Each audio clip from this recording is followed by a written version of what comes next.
Hi, welcome to Witch School. Before we begin and before I introduce myself, let's light a candle together. I'm going to be lighting our whoops. Going to be lighting our Gay All Day. It is Pride Month. We're coming to the end of the month, but we still have this candle. So even if you don't have one at home, that's okay. I'm going to be lighting it for both of us, or for all of us rather. But if you do, feel free to grab a candle and join me. And as I light this, take a deep breath, letting yourself arrive in this moment, knowing that things are about to change for you. So, let's get back to some introductions, because you may be wondering who I am and what the heck I'm doing here.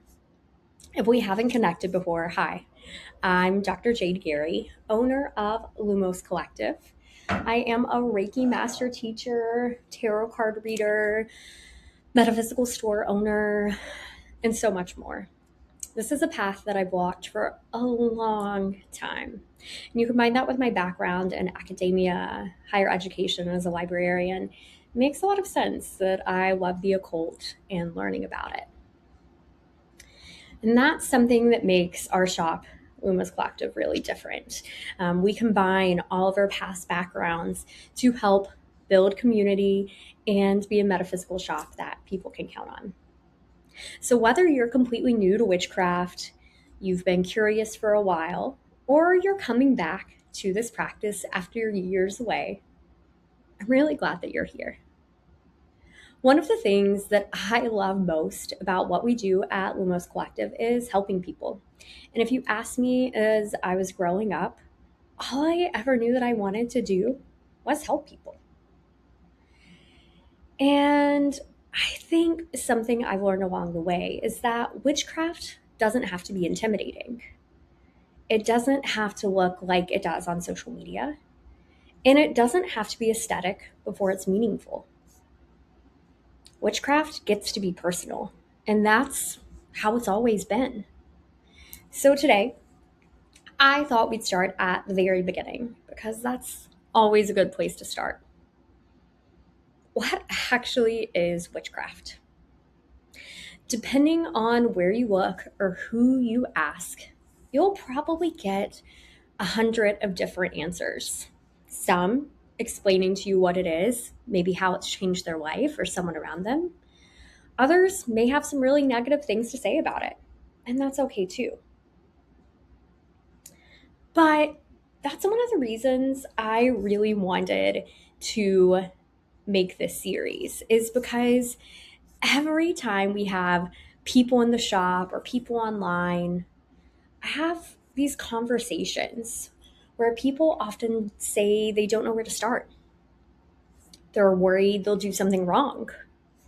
They don't know if they're witchy enough or don't feel safe to come out of the broom closet. And if you've ever felt that, you're exactly who this series is for. And I'm glad you're here. I promise my professor days are over and there won't be a quiz at the end. There's never even a quiz in my live programs at the store. But let's talk about what witchcraft is. And if you like, before I dive into that, feel free to comment down below what witchcraft means to you. I love to hear how other people explain it. It tells us so much about each other. Witchcraft is really all about moving energy. And I think one of the biggest misconceptions is that witchcraft starts with spells. And honestly, I don't think it does. I think most of the time, a lot of us are too afraid of doing something wrong or messing something up or not feeling like we have enough resources. And so they actually hold off on the spell work. I'm curious if that was the case for you. I think witchcraft really begins with relationship. A relationship with yourself, with nature, with your crystals, with your intuition, your ancestors, your community, and the seasons. Spell work often comes after those things, after we learn more about why we're wanting to explore this path, about wanting to get in touch with the ancient Sabbaths or the wheel of the year, learning about what our ancestors did before us, learning about the ground we live on and who was here, getting plugged into a community. And then we read and consume content, all getting ready to dive into that relationship. And I also find that witchcraft is a huge healing journey. You're often having to pay attention to what you're feeling in your body, with the cycles of the land, of your own energy, of the world around you, and how it impacts you.